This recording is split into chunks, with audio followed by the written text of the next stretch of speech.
ढूंढता है तू किसका सहारा, तू ही सागर है तू ही किनारा, ढूंढता है तू किसका सहारा, ढूंढता है तू किसका सहारा, ढूंढता है तू किसका सहारा। कभी तन कभी मन में उलझा,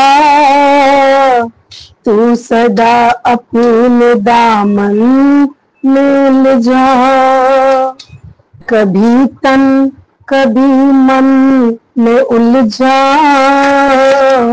तू सदा अपने दामन में उलझा, सबसे जीता तू अपने से हारा, ढूंढता है तू किसका सहारा, सबसे जीता तू अपने से हारा, ढूंढता है तू किसका सहारा, तू ही सागर है तू ही किनारा, ढूंढता है तू किसका सहारा, ढूंढता है तू किसका सहारा, ढूंढता है तू किसका सहारा, विष निकाले या अमृत निकाले, डूब के था तू अपनी लगा ले, विष निकाले या अमृत निकाले, डूब के था तू अपनी लगा ले, तू ही शिव का दुलारा, ढूंढता है तू किसका सहारा, तू ही शिव का दुलारा, ढूंढता है तू किसका सहारा, तू ही सागर है तू ही किनारा, ढूंढता है तू किसका सहारा,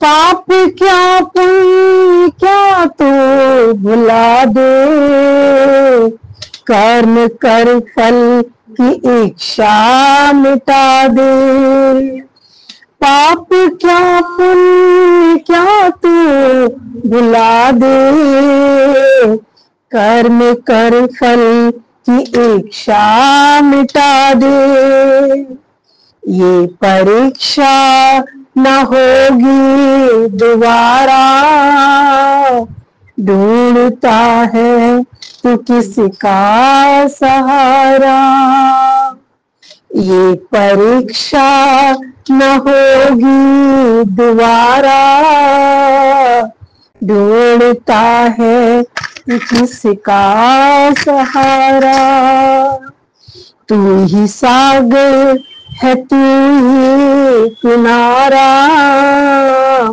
ढूंढता है तू किसका सहारा,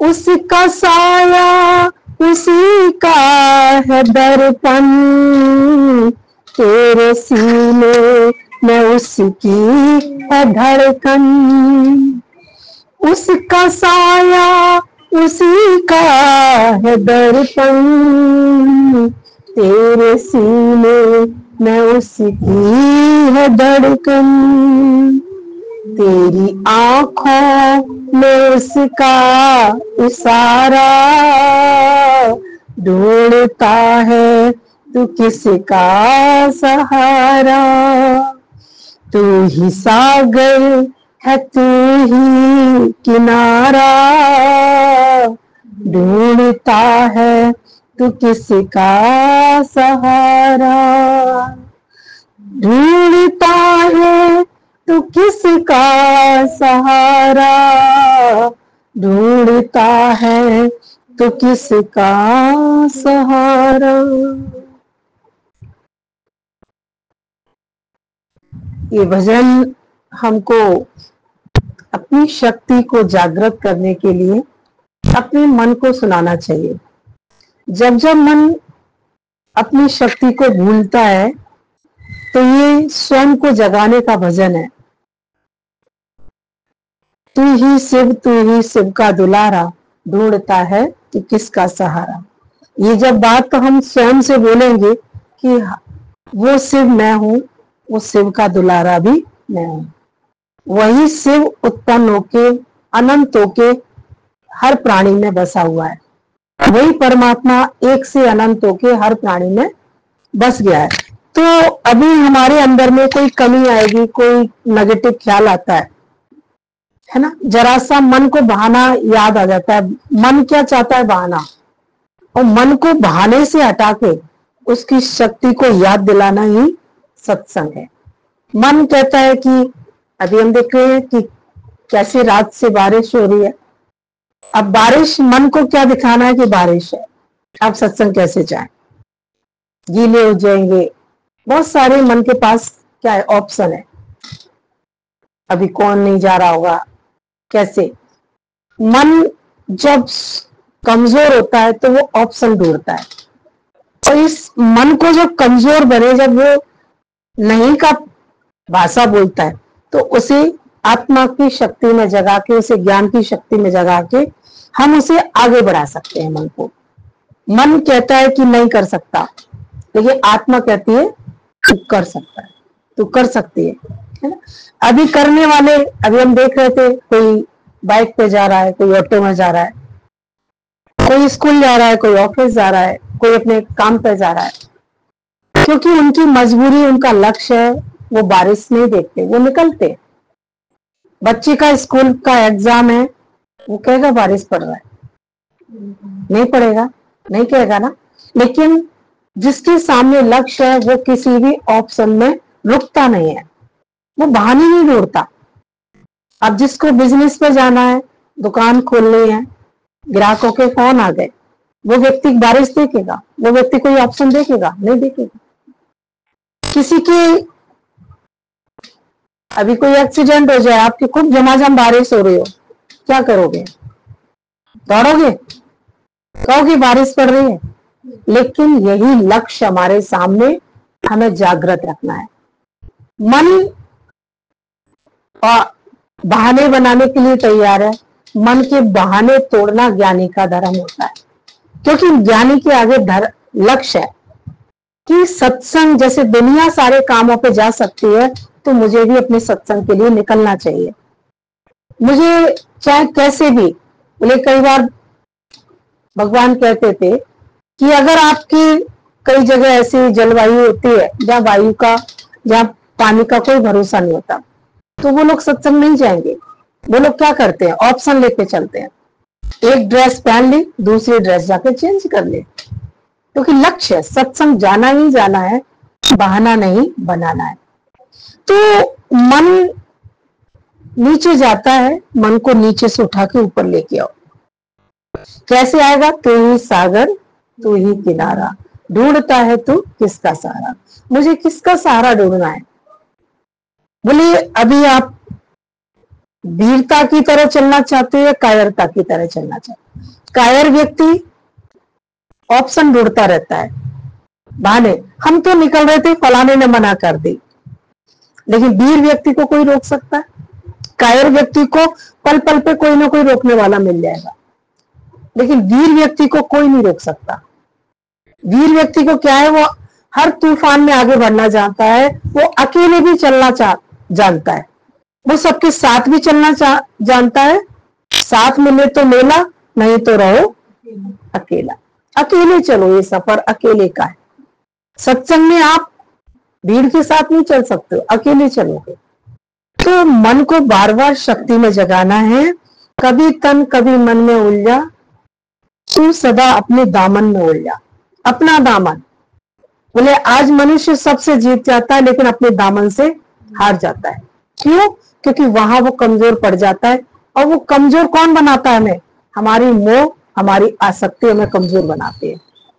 हमारा ज्ञान हमें कमजोर नहीं बनाता। तो कभी मन तन में चला जाएगा, कभी मन सामने वाले में चला जाता है। आप कई बार बहुत कुछ करना चाहते हो, लेकिन क्या होता है, कभी आपको कोई सपोर्ट नहीं करता तो आप रह जाते हो। कभी आपका मन सपोर्ट नहीं करता, कभी आपके बाहर के प्राणी सपोर्ट नहीं करते, तो आप करते हुए भी नहीं कर पाते। तो बताया, कभी तन में कभी मन में उलझा, तू सदा अपने दामन। उलझना अज्ञानी का काम होता है, और ज्ञानी व्यक्ति हर उलझन में भी पार उतर जाता है। वो किसी उलझन में उलझता नहीं है, क्योंकि सबसे जीता तू अपने से हारा। आज हम अगर हमारे अंदर में आसक्तियां हैं, हमारे अंदर में अज्ञान है, तो हम क्या करेंगे? सबसे जीतने की कोशिश करेंगे। आज अहंकारी व्यक्ति सब जगह जीत पा जाता है। किसके बलबूते पे? सोचता है मैंने पैसे से अपने आप को जीत लिया, मैं पैसे से दुनिया को खरीद सकता हूं, मैं पैसे से सुंदर दिख सकता हूं। तो सबसे जीत तो रहा है वो, लेकिन एक समय आएगा कि वो जीतते हुए भी हारा दिखाई देगा। सब कुछ उसके पास है, लेकिन वो उसे सुख नहीं मिल रहा, अंदर से शांति नहीं मिल रही है। अंदर में हड़बड़ बड़बड़ गड़बड़ है, पेट भी गड़बड़, जीभ भी हड़बड़ में और बड़बड़ करती रहती है। जब अंदर में खलबली होती है तो मुख से बड़बड़ निकलती ही नहीं निकलती है। तो अहंकारी व्यक्ति हर जगह परेशान रहता है। तो हमें जीतना है तो किसके आधार पे जीतना है? संसार में ज्ञान के आधार पे, अपने सत्य के आधार पे चलना है। कोई भी हमारे ऊपर आधार हमें दिखाई देता है, लेकिन ध्यान रखना ये आधार सदा रहने वाला नहीं। अपने वाले आधार सदा नहीं रहेंगे, पैसे का आधार भी सदा रहने वाला नहीं है। शक्तियों का, जिन शक्तियों का हम आधार लेते हैं, अब शक्ति कौन है? कर्म प्राणी है, कई शक्तियां हैं। अब शक्ति हमारे पास कभी कभी किस चीज की होती है? कई भगवान आपको बहुत सुंदर बना देता है, ये भी एक शक्ति होती है। आप सुंदरता के बल पे दुनिया में बहुत सारे काम बना ले जाते हो। आप देखो, वैसे क्या होती है? सुंदर दिखती है ना, लेकिन उसकी जिंदगी क्या होती है? वो चेहरे के आधार पर जिंदगी जी रही है, लेकिन एक समय आएगा वो सुंदरता भी उसको धोखा दे जाएगी।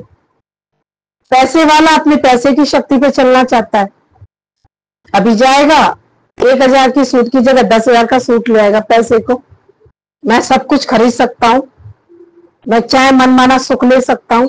तो कितने दिन लोगे, कितने दिन पैसे का अभिमान तुम्हें जीत दिला सकता है? एक ना एक दिन तुम हार जाओगे।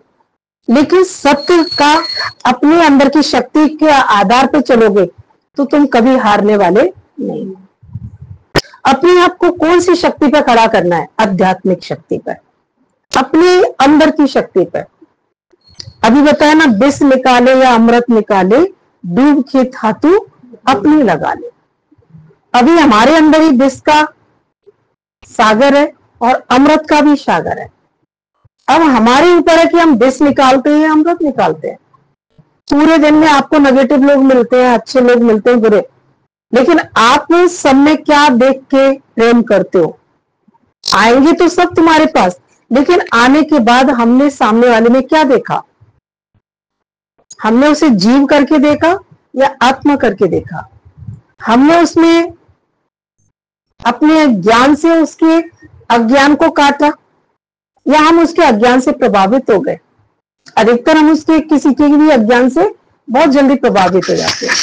हम अपने ज्ञान को ज्ञान से जीतते नहीं अज्ञान को, अज्ञान हम पर असर करता है। तो बताया, विष निकाले या अमृत निकाले, तुम्हारे अंदर सारी शक्तियां हैं। आप किसी के अज्ञान को ज्ञान से काट भी सकते हो और आप किसी के अज्ञान में फंस भी सकते हो। लेकिन शक्ति में आपको अपनी शक्ति का अंदाजा है कि मुझे विष नहीं निकालना, मुझे अमृत निकालना है। मुझे किसी में इंसान नहीं देखना, भगवान देखना है। मुझे किसी की कमियां नहीं देखनी है, मुझे क्या देखना है? अच्छाइयां। अब ये मेहनत स्वयं ही तो करनी है हमें। अब हमें क्या, सामने हमारे गलत व्यक्ति नहीं आना चाहिए, हो सकता है अभी कोई हमसे कह रहा था तो ये चीज बारिश क्यों आ रही है, इसका कोई रीजन है आपके पास? आप रोक सकते हो बारिश को? बारिश क्यों हो रही है, हवा क्यों चल रही है? तो ये कारण आपको पता नहीं है। प्रकृति में कुछ भी घटित हो रहा है वो किसी ना किसी कारण से ही हो रहा है। बिना कारण की पत्ता भी नहीं हिलता। आप हलवाई की दुकान पर जाते हो, आप कोई चीज खरीदते हो, उसका भी तो कारण होता है। आपको किसी चीज की जरूरत महसूस होती है, कभी मौसम जरूरत पैदा कर देता है। अभी आप अच्छे खासे चल रहे हो, हलवाई की दुकान पड़ जाए और ठंडे ठंडी मौसम का संग है, तो क्या करेगा मन? ला कुछ गर्म ही खा ले, कुछ गर्म। तो कुछ कारण मौसम ने पैदा कर दिए और कुछ कारण हमारी इंद्रियों ने भी पैदा कर दिया, है ना। तो कोई भी घटित घटना होती है तो किसी कारण से ही होती है। अभी ये बारिश पड़ रही है तो इसका कारण क्या है? अभी इस बारिश को ज्ञानी को कारण क्लियर है, कारण वो ढूंढ लेता है, तो वो किसी कर्म को दोष नहीं लगाता। अभी अज्ञानी लोग इसी से भी दुखी हो रहे होंगे, अरे हम फलाने काम के लिए जाना चाह रहे थे पर गए नहीं, ये बारिश हो रही है, बंद हो जाए। अब बंद होने का तुम प्रकृति में कोई कार्य हो रहा है, तुम उस प्रकृति को क्यों बदलना चाहते हो? आप बदल जाओ ना। आप छाता निकालो, आप रेनकोट निकालो, आप बढ़िया एक ड्रेस डालो, निकल जाओ अपने काम पर। आपको सत्संग जाना है, सत्संग निकल जाओ, आपको घूमने जाना है, घूमने निकल जाओ। आपको जो काम करना है करो, प्रकृति को मोड़ने की कोशिश नहीं करो। हम क्या करते हैं, ऐसा क्यों हो रहा है? क्यों शब्द ज्ञानी नहीं कहता? क्योंकि ज्ञानी को हर कर्म का पता है कि कोई ना कोई कारण से प्रकृति में घटना घट रही है, प्रकृति में कोई वातावरण बदल रहा है। अभी ये मौसम क्यों हो रहा है? अभी खूब धूप पड़ती रहे, सर्दी आ जाएगी क्या? सर्दी कैसे आएगी? बारिश के द्वारा ही तो आएगी, है ना। प्रकृति बदलेगी तभी आपको ठंडक का एहसास होगा। अब भगवान को अपना, आप तो कोई स्विच ऑन नहीं करोगे ना सर्दी आने के लिए। स्विच ऑन करना है क्या कि स्विच ऑन कर दो सर्दी आ गई, स्विच ऑन बंद कर दो तो गर्मी आ गई। सब परमात्मा कर रहा है। ये स्विच कौन के हाथ में है? भगवान के हाथ में है। मनुष्य को तो केवल भगवान की करनी में खुश होके दिखाना है। और ये खुश कैसे रह पाएंगे? जब हम हर कर्म में भलाई ढूंढ लेंगे।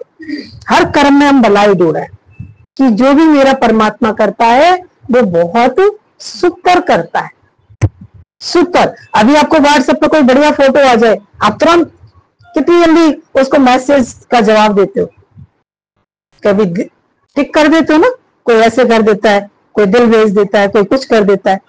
मतलब एक मनुष्य का भेजा हुआ मैसेज तुमको भाग रहा तो तुमने उसको तुरंत रिप्लाई कर दिया, फेसबुक पर तुरंत रिप्लाई कर दिया। लेकिन परमात्मा की करनी में क्यों क्यों क्यों? परमात्मा की करनी भी अगर ज्ञान की दृष्टि से देखोगे तो आज भी प्रकृति में हर जो घटना, जो भी वातावरण, जो भी स्थिति परिस्थिति बदल रही है उसको अभी तुम मैसेज दे सकते हो। कैसे? ऐसे कर सकते ना, प्रकृति में ऐसा हो रहा है, वेरी गुड। कोई परिस्थिति आ गई, वेरी गुड। कोई हालत आ गई, कर सकते हो ऐसे? ज्ञानी कर सकता है, वेरी गुड। क्योंकि ज्ञानी में वीरता का गुण है, अज्ञानी में वीरता नहीं है। अज्ञानी में कायरता है, कमियां अपने अंदर है, प्रकृति में कमी ढूंढते हैं। आलस अपने अंदर है, हम कहेंगे कि बारिश आ गई इसलिए हम नहीं गए। लेकिन मंजिल क्लियर होगी, लक्ष्य क्लियर होगा तो तुम्हारा कोई व्यवधान कितने भी आ जाए आप रुकने वाले नहीं हो। आप रुकने, कोई डॉक्टर होता है ना और आपकी 1 साल पहले कोई नंबर लग जाए, काय का? डॉक्टर का।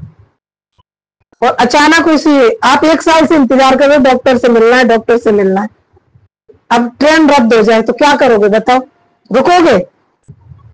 1 साल बाद आएगा फिर नंबर, आप क्या करोगे? पर्सनल गाड़ी बुक करके निकल जाओगे। आप ट्रेन का इंतजार नहीं करोगे ना, आप फ्लाइट बुक करोगे, कोई ना कोई ऑप्शन निकाल लोगे। बोले प्रकृति में ज्ञानी हर ऑप्शन लेके चलता है, वो किसी व्यवधान में रुकता नहीं है, ना वो किसी नेगेटिव व्यक्ति को देखता है। आप नेगेटिव लोगों को बहुत देखते हो, खुद अच्छे बढ़ रहे होगे तो कोई ना कोई कम बढ़ रहा होगा ना, उसे देख के अरे ये तो इतना कम जाता है, हम तब भी अच्छे चले जाते हैं। वहीं से तुम्हारी गिरावट शुरू हो जाएगी, क्योंकि आपने अपना कंपैरिजन दूसरों से करना शुरू कर दिया। और आप कंपैरिजन किससे करते हो? नीचे वाले से करते हो। जबकि तुलना करनी है तो किससे करो? ऊपर से। हाई लेवल की तुलना करो ना। मन किससे कंपेयर करेगा? जो नहीं जाता है। जो बुरा व्यक्ति है उससे कंपेयर, ये देखो कितना बुरा है, मैं तब भी बहुत अच्छा हूं। अरे ये मत देखे कि उस बुराई से, तू अपनी अच्छाई से और अच्छाई वाले व्यक्ति से अपनी तुलना करो कि मैं इतना ही तो अच्छा हूं, अभी मुझसे भी बहुत अच्छे अच्छे लोग पड़े हुए हैं। तो मंजिल आगे बढ़ेगी पीछे जाएगी। और अगर आपने नेगेटिव व्यक्ति से तुलना करना शुरू कर दी तो क्या होगा? आप जहां थे वहां से भी नीचे आ गए। तो अगर आपको कंपटीशन करना है तो किससे करना है? ऊपर वाले से। अभी सत्संगी कंपटीशन करें तो वो ज्यादा आगे नहीं बढ़ सकेंगे, क्योंकि नहीं, गुरु से तुलना करोगे तो तुम कभी रुक नहीं सकते हो। इस जगह मेरा गुरु होता तो क्या करता? और गुरु को रखेंगे तो हम आगे ही आगे बढ़ते जाएंगे। गुरु कभी ये नहीं कहेगा कि परिस्थिति में रुक जाओ। हो सकता है कोई सामने वाला व्यक्ति तो कह दे ये अपन कैसे जाएंगे, भाई वो इतना वीर वाला, उसके अंदर में इतने ऑप्शन नहीं है, वो बहाने में रुक सकता है। लेकिन गुरु बहाना बनाना नहीं सिखाता। अपने गुरु का आदर्श रख के हम हर परिस्थिति को जीरो करके भी आगे बढ़ सकते हैं। तो बताया, विष निकाले या अमृत निकाले, डूब के धातु अपने लगा ले। किसी को दोष मत देना, अपनी था लगानी, दूसरों की था नहीं लगानी। कई बार हम दूसरों की था लगाने में लगे रहते हैं। देखें सामने वाला कितना पानी में है। किसी के घर में जाओगे, कुछ किसी का कर्म देखोगे, बोले जाओ किसी के घर में अच्छा ही देख के लौटाओ, और किसी की कमी दिखाए तो वहीं छोड़ आओ, है ना। तो किसी की था हमें लगानी है तो पॉजिटिव लगानी है, नेगेटिव नहीं लगानी। तू ही शिव का दुलारा, ढूंढता है तू किसका सहारा। पाप क्या है पुण्य क्या है ये तू बुला दे, कर्म कर फल की इच्छा मिटा दे। अभी हम कर्म के द्वारा चेक क्या करते हैं, पाप क्या है पुण्य क्या है।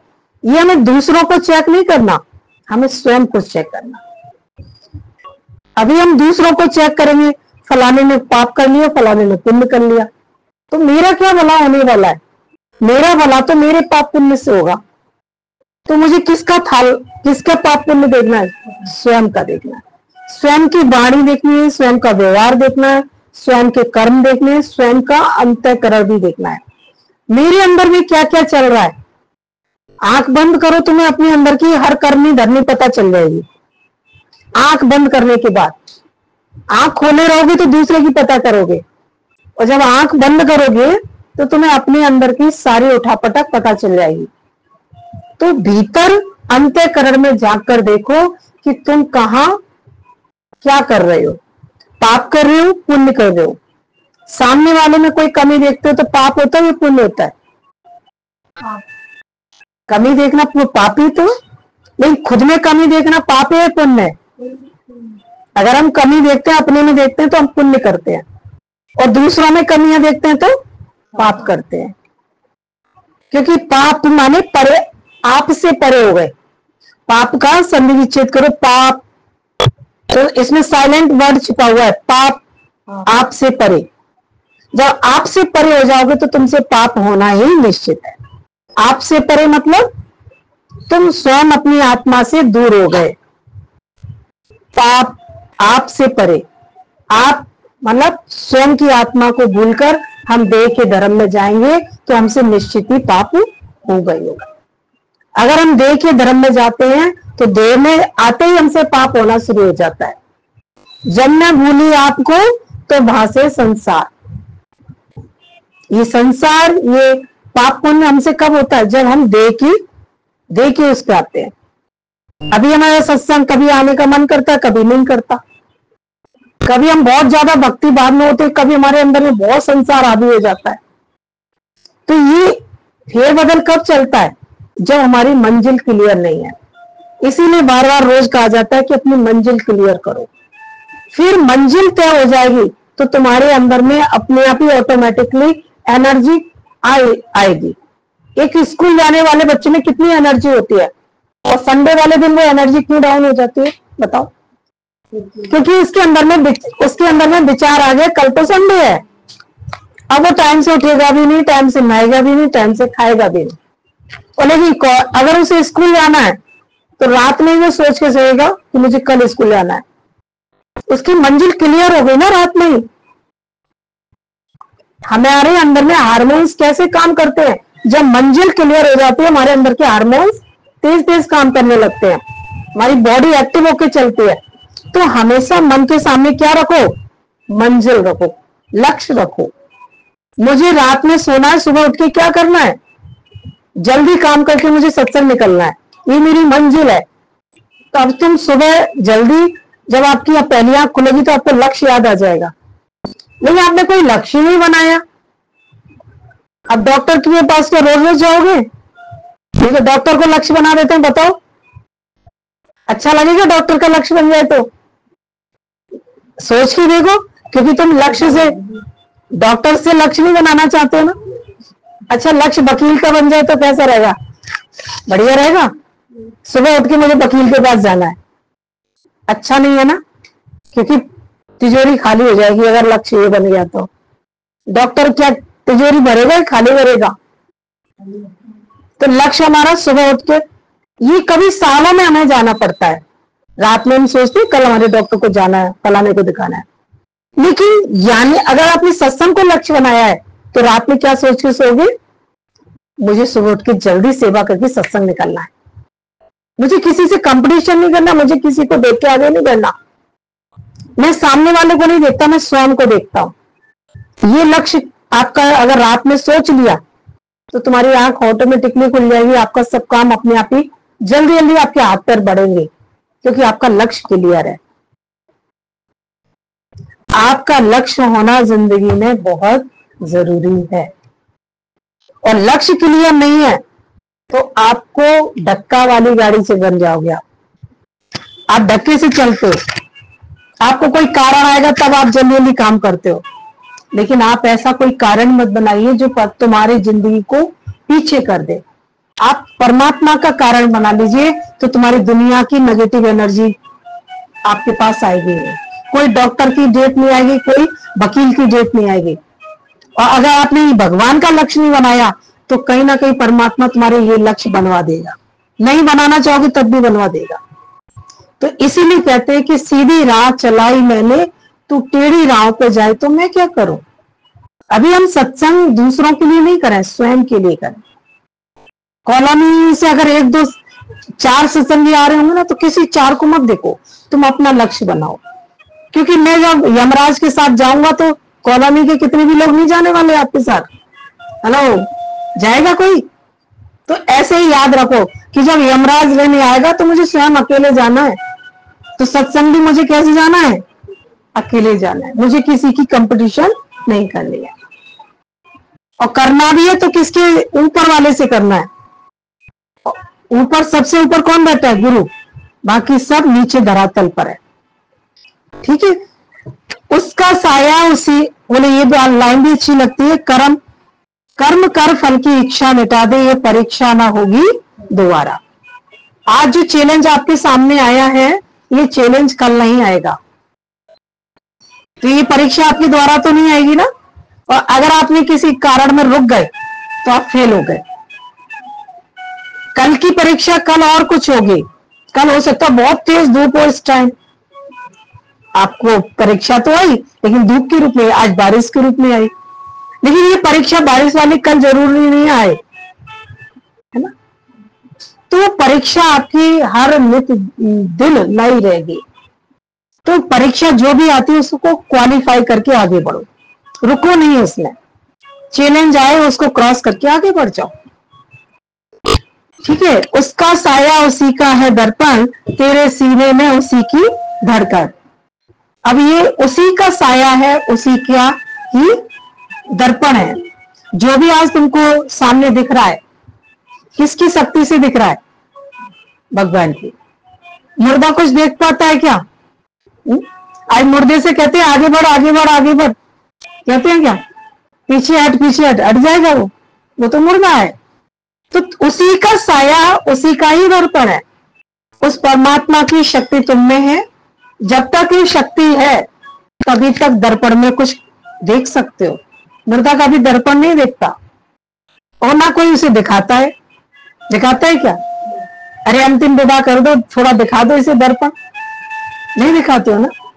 लेकिन जीते हुए व्यक्ति को दर्पण दिखाया जाता है। तो सब कुछ ये दर्पण क्या है? संसार। इस संसार में कौन है? वही परमात्मा है और वही साया है इसमें, वही साया संसार में। तेरे सीने में उसी की है धड़कन। जो भी तेरे सीने में उठापटक चल रही है, याद रखना ये उसी की है धड़कन। वो धड़कन चला रहा है तो तुम सोच पा रहे हो, वो धड़कन चला रहा है तो नाड़ियों में रक्त बह रहा है, वो धड़कन में है तो तुम उठ रहे हो, बैठ रहे हो, खा रहे हो, सो रहे हो। तो उसकी शक्ति को याद रखना। तेरी आंखों में उसका इशारा, आंखों में उसका इशारा है। अभी आप कहते हो मैं उठ के वहां चली गई, तो ये इशारा किसके द्वारा गए वहां पर? उसकी शक्ति के द्वारा ही तो गए। आप कुछ भी कर्म करते हो तो वो तुम्हें शक्ति देता है, तब कर्म करते हैं। लेकिन ध्यान रखो उसकी शक्ति का दुरुपयोग नहीं करना, उसकी शक्ति का सदुपयोग करना। अगर आप अपने जीवन में सीधे रास्ते चलते हो, भक्ति के रास्ते चलते हो, सत्संग में सीधे सीधे आगे बढ़ते जाते हो, तो तुमको परमात्मा फालतू जगह नहीं भेजेगा, फालतू गलियों में नहीं भेजेगा। और तुम भगवान के रास्ते को बदलकर तुम दुनिया में कब चले जाओगे तुम्हें पता ही नहीं चलेगा। अभी बताया ना कि डॉक्टर की लक्ष्य चाहिए, वकील का लक्ष्य चाहिए, पुलिस का लक्ष्य चाहिए या सत्संग का लक्ष्य चाहिए। अगर आप सत्संग का लक्ष्य बना लेते हो तो ये लक्ष्य आपके सामने नहीं आएंगे। कभी साल 2 साल में आ गए, 10 साल में आ गया तो वो तो प्रकृति में फिर बदल थोड़ा बहुत होना भी चाहिए। लेकिन रोज अपना जीवन का लक्ष्य एक शुद्ध बनाओ और उसी लक्ष्य को लेके आगे बढ़ो। क्योंकि ये मन बहुत अटीला है, जब तक इसे कारण नहीं दिखता तब तक ये भागता नहीं है। अगर रसोई में दूध ना निकले तो तुम स्पीड से भागने वाले नहीं है। जब तुम कोई कीमती चीज रसोई में छोड़ के आते हो, अगर वो बिगड़ जाए, सपोज करो खीर लगने वाली है, तो तुम कितनी तेज भागोगे? जरा सी सुगंध आ गई तो कीमती चीज जब बिगड़ती है तो आदमी की स्पीड बढ़ जाती है। तो आपकी स्पीड बढ़नी चाहिए। सत्संग बहुत कीमती चीज है, इसको किसी से नकल करके नहीं चलो, स्वयं की अकल से चलो, स्वयं के लक्ष्य बना के चलो। और तू ही शिव का दुलारा, ढूंढता है तू किसका सहारा। किसी का सहारा लेके नहीं चलो, स्वयं का सहारा स्वयं को बनना है। हमें अपना सहारा स्वयं बनना है। हमें मार्गदर्शन दूसरा कब तक देता रहेगा? हम दूसरे के मार्गदर्शन पे कब तक चलेंगे? हम अपना मार्गदर्शन स्वयं बनाएं, सत्य के रास्ते पे। आप आगे खुद बढ़ो, लेकिन दूसरे के कहने से कितने दिन बढ़ोगे? लेकिन अपनी लगन से बढ़ोगे तो कभी रुकोगे नहीं, हमेशा चलते ही जाओगे। ठीक है, तो स्वयं की शक्तियों को जागृत करना अत्यंत आवश्यक है।